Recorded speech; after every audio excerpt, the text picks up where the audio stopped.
न मेरा है न तेरा है, ये हिंदुस्तान सबका है। नहीं समझी गई ये बात तो नुकसान सबका है। हजारों रास्ते खोजे गए उस तक पहुंचने के, मगर पहुंचे हुए ये कह गए भगवान सबका है। जो इसमें मिल गई नदियां वो दिखाई नहीं देती महासागर बनाने में, मगर एहसान सबका है। अनेकों रंग खुशबू नस्ल के फल फूल पौधे हैं, मगर उपवन की इज्जत आबरू ईमान सबका है। नमस्कार, मैं रवीश कुमार। लोकसभा में संविधान के 75 साल होने के उपलक्ष्य में भाषणों का सिलसिला शुरू हो गया है।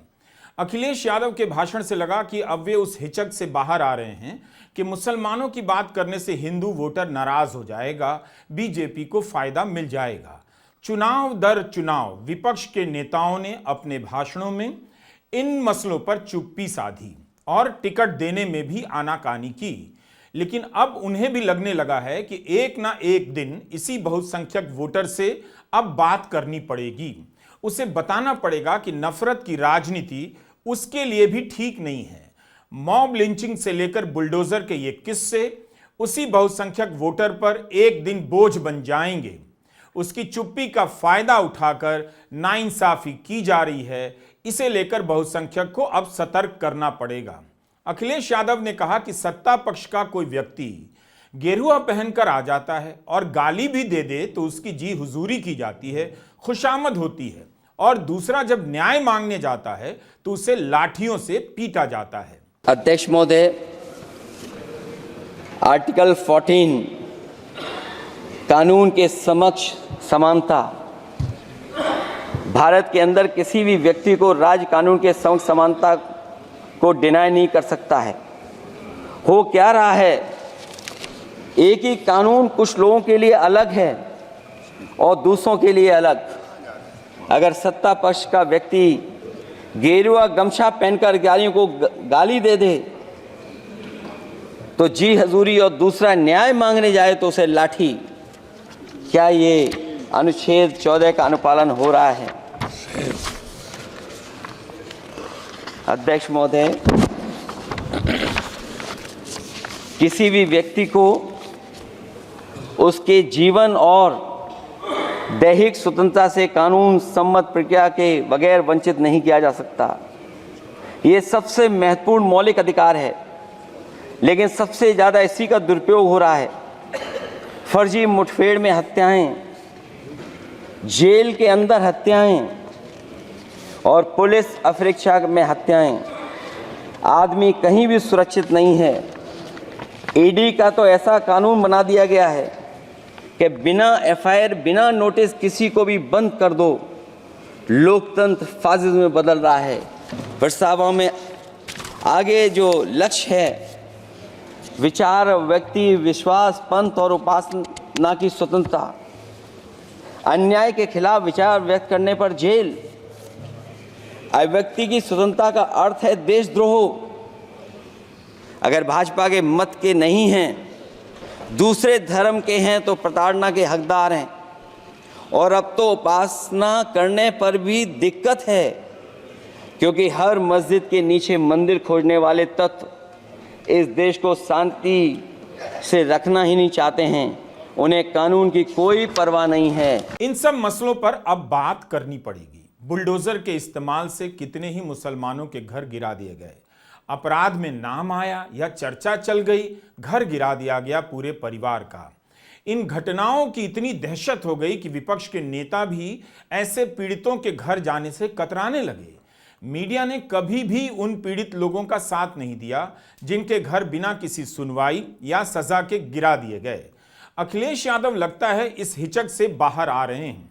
अब देखना होगा कि चुनावी सभाओं में क्या वे इस तरह के मुद्दों पर खुलकर बात कर रहे हैं, लेकिन समझना होगा कि चुनाव हारने के जोखिम अब उठाने पड़ेंगे और बहुसंख्यक को यह सारी बातें साफ साफ बतानी होगी कि उनके भीतर नफरत पैदा की जा रही है, नाइंसाफी की बुनियाद पर, झूठ की बुनियाद पर। जब किसी का घर बिना किसी सुनवाई के गिरा दिया जाएगा तो एक दिन किसी का भी घर ऐसे ही गिरा दिया जाएगा। जब तक विपक्षी दल के नेता जनता के बीच जाकर सांप्रदायिकता के खतरों की बात नहीं करेंगे, तब तक इस तरह के खतरे का सामना नहीं किया जा सकता है। आगरा में मैं अरुण वाल्मीकि के घर गई। अरुण वाल्मीकि पुलिस स्टेशन में काम करता था, सफाई का काम करता था। आप सोच सकते हैं हमारी तरह उसका भी परिवार था। नई नई शादी हुई थी, 2-3 महीनों का बच्चा था। पुलिस स्टेशन में चोरी हो गई। चोरी का इल्ज़ाम उस पर लगाया गया। उसके पूरे परिवार को उठाकर पुलिस स्टेशन में ले गए। आप हंस रहे हैं, लेकिन ये गंभीर बात है। और क्या गंभीर बात। शर्म करो, शर्म। अरुण वाल्मीकि को पीट पीट के मार डाला, उसकी बीवी को पीटा, उसके पिता के नाखून निकाले, उसके पूरे परिवार को पीटा गया। जब मैं उस जवान महिला से मिलने गई जो अभी अभी विधवा हुई थी, तो उसने मुझे कहा कि दीदी हमें सिर्फ एक चीज़ चाहिए, हमें न्याय चाहिए और हम इस न्याय के लिए लड़ते रहेंगे चाहे कुछ भी हो जाए। ये हिम्मत उस महिला को हमारे संविधान ने दी।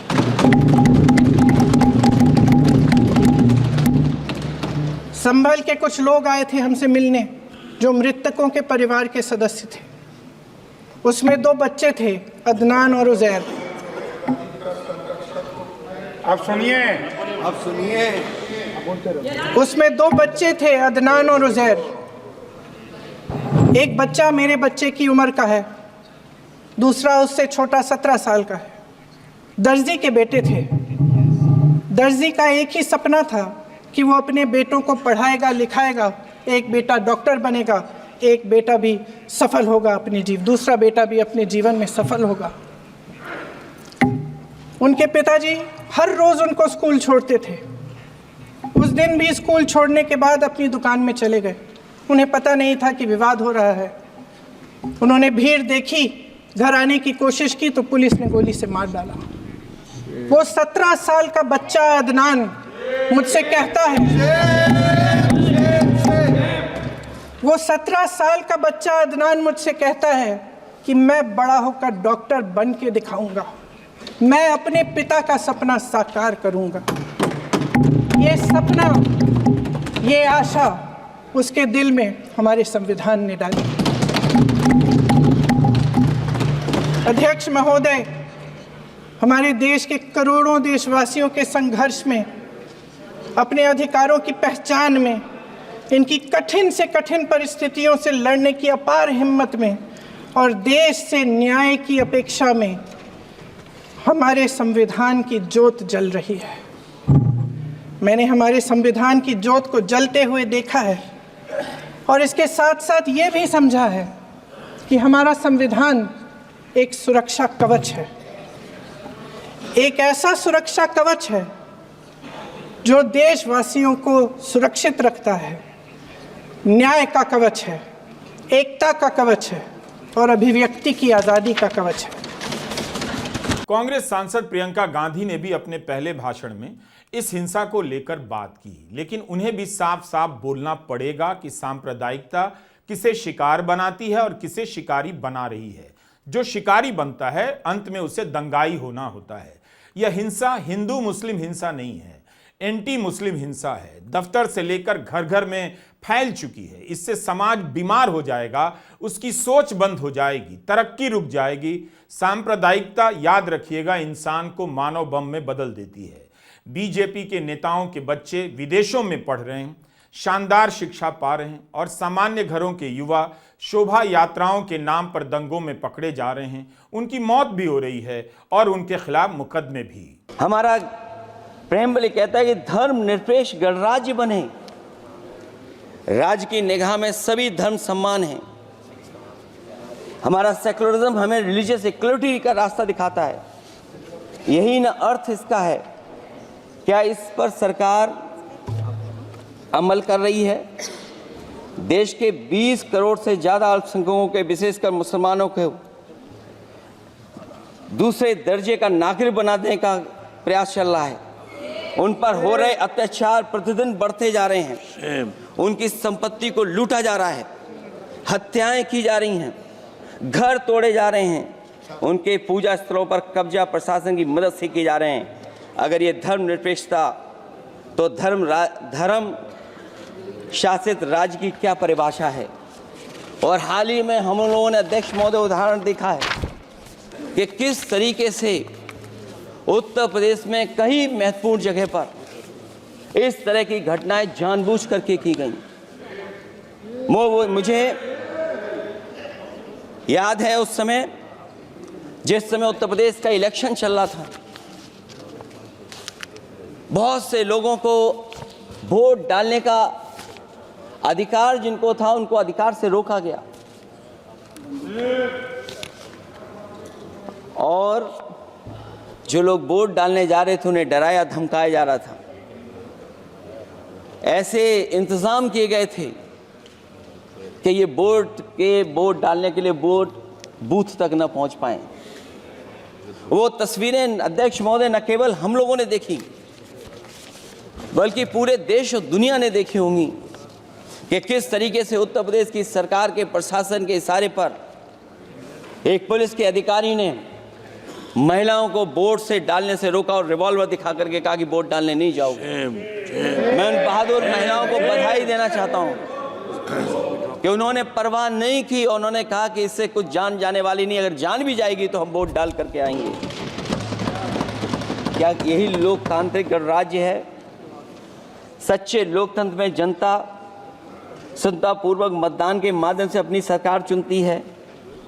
क्या हम सही अर्थों में लोकतांत्रिक व्यवस्था में जी रहे हैं, जहां सरकार मशीन और सरकारी मशीनरी के जरिए जहां चाहे अपनी सरकार बना लेती है, जनता के मत का कोई अर्थ नहीं रखे हैं, वह लोकतंत्र नहीं कहा जा सकता है। यह व्यवस्था जब तेजी से लोकतंत्र में तानाशाही की तरफ बढ़ रही है, हिटलर ने भी तो जनता द्वारा चुने जाने के बाद संविधान में संशोधन करके तानाशाही कायम कर दी थी। हमारी सरकार भी उसी के समांतर चलने का प्रयास कर रही है। अध्यक्ष महोदय, अखिलेश यादव ने संविधान के 75 साल पूरे होने पर सामाजिक न्याय के मसले को भी विस्तार से उठाया। उनके भाषण का यह हिस्सा विस्तार से सुनिए। प्रस्तावना में अध्यक्ष महोदय सामाजिक, आर्थिक और राजनीतिक न्याय दिलाने की बात है। अध्यक्ष महोदय, मैं जब सरकार की तरफ से माननीय मंत्री जी को सुन रहा था, उन्होंने जाति जनगणना को लेकर के कहा कि जाति जनगणना कराना चाहे तो करा लें। हम लोग तो उस पक्ष के धर लोग हैं, अगर आप करा सकते हैं तो आप कराइए। नहीं अध्यक्ष महोदय, जब कभी भी हम लोगों को मौका मिलेगा तो जाति जनगणना कराने का काम हम लोग करेंगे। सामाजिक न्याय समाज के अनुसूचित जाति, अनुसूचित जनजाति और अन्य पिछड़े वर्गों को न्याय दिलाने का बड़ा अस्त्र आरक्षण था, उसे समाप्त कर दिया गया है।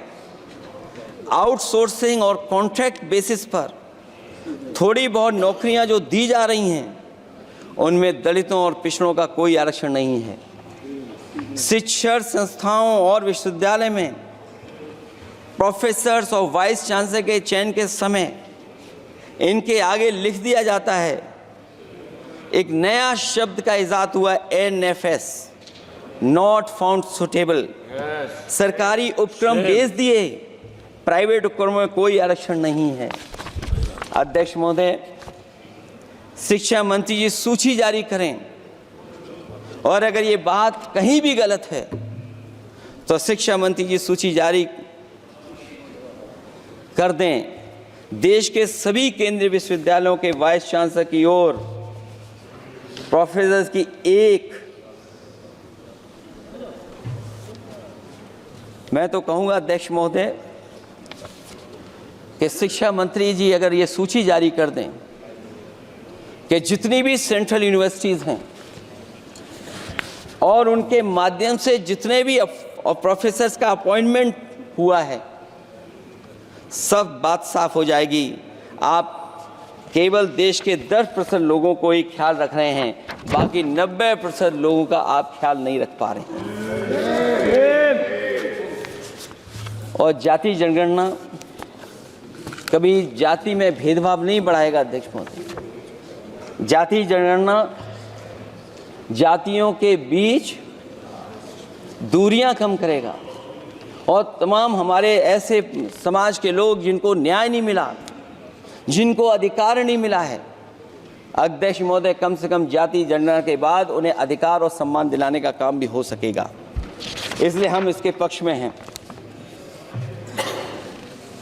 आर्थिक न्याय के बगैर न सामाजिक न्याय मिल सकता है और न राजनीतिक न्याय मिल सकता है। गरीबी का नाजायज लाभ उठाकर धन्ना सेठों की सरकार चुनाव में पैसा बांटकर राजनीतिक न्याय का भी अपहरण कर लेती है। कर्ज में डूबी बड़ी आबादी महाजन के दबाव में अपनी इच्छा के खिलाफ वोट देने को विवश हो जाती है। चुनाव में सत्ताधारी दलों द्वारा पैसे की भरमार के चलते कोई सामान्य कार्यकर्ता चुनाव नहीं लड़ पा रहा है। बड़े पैमाने पर धनवान चुनकर आ जाते हैं। पैसे के बल पर जब तक आर्थिक विषमता समाप्त नहीं होती, लोगों को राजनीतिक न्याय मिल नहीं सकेगा। प्रियंका गांधी ने अपने भाषण में भय का विस्तार से जिक्र किया और बताया कि भय एक दिन जब अति पार कर जाता है तब जनता उसका प्रतिकार करने लग जाती है और उस भय का असर भी खत्म हो जाता है। जहां खुला विवाद होता था, अभिव्यक्ति का सुरक्षा कवच होता था, इन्होंने भय का माहौल पैदा किया है। सत्ता पक्ष के मेरे साथी अक्सर 75 सालों की बात करते हैं, लेकिन इन 75 सालों में ये उम्मीद, आशा, ये अभिव्यक्ति की ज्योति कभी थमी नहीं, कभी बुझी नहीं।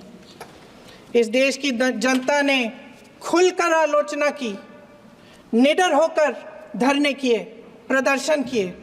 जब जब जनता नाराज हुई तब तब सत्ता को ललकारा, उसे चेतावनी दी, बड़े से बड़े नेताओं को कटघरे में खड़ा किया, उनसे जवाब मांगा, न्याय मांगा। इस देश के छोटे छोटे से नुक्कड़ की दुकानों में, चाय की दुकानों में, इस देश के घरों में, गलियों में, मोहल्लों में, अखबारों में, प्रकाशन घरों में, न्यायपालिकाओं में चर्चा कभी बंद नहीं हुई। लेकिन आज ये माहौल नहीं है। आज जनता को सच बोलने से डराया जाता है, धमकाया जाता है। पत्रकार हो या विपक्ष का नेता हो या किसी यूनिवर्सिटी का प्रोफेसर हो, छात्र संघ हो या कर्मचारियों का संगठन हो, सबका मुंह बंद कराया जाता है। किसी पे ईडी, किसी पे सीबीआई, किसी पे इनकम टैक्स, फर्जी मुकदमे लगवाए जाते हैं, जेल में डाल दिया जाता है, विपक्षी नेताओं को जेल में डाल दिया जाता है, उनको सताया जाता है। किसी को नहीं छोड़ा इस सरकार ने। देशद्रोही कह के उत्तर प्रदेश में मुझे याद है कुछ अध्यापिकाएं प्रदर्शन कर रही थी, उन पर मुकदमा डाल दिया देशद्रोही का, उन्हें देशद्रोही कह दिया। इन्होंने देश का पूरा माहौल भय से भर दिया है। इनकी मीडिया की मशीन झूठ फैलाती है, तरह तरह के आरोप लगाती है और शायद वह भी भय में ही है। महोदय, मैं इस सदन को याद दिलाना चाहती हूँ कि ऐसा डर का माहौल देश में अंग्रेजों के राज में था। जब इस तरफ बैठे हुए गांधी की विचारधारा वाले लोग आज़ादी की लड़ाई लड़ रहे थे और उस तरफ वाली विचारधारा वाले लोग भय में रहकर अंग्रेजों के साथ साठ-गांठ कर रहे थे। लेकिन अध्यक्ष महोदय, भय का भी अपना स्वभाव होता है। भय फैलाने वाले हमेशा भय का खुद शिकार बन जाते हैं। ये प्रकृति का नियम है। आज इनकी भी यही हालत हो गई है। भय फैलाने के इतने आदी हो गए हैं कि खुद भय में रहने वाले हैं, चर्चा से डरते हैं, आलोचना से घबराते हैं। कई दिनों से हम मांग रहे हैं कि चर्चा करिए, लेकिन चर्चा करने की हिम्मत ही नहीं है।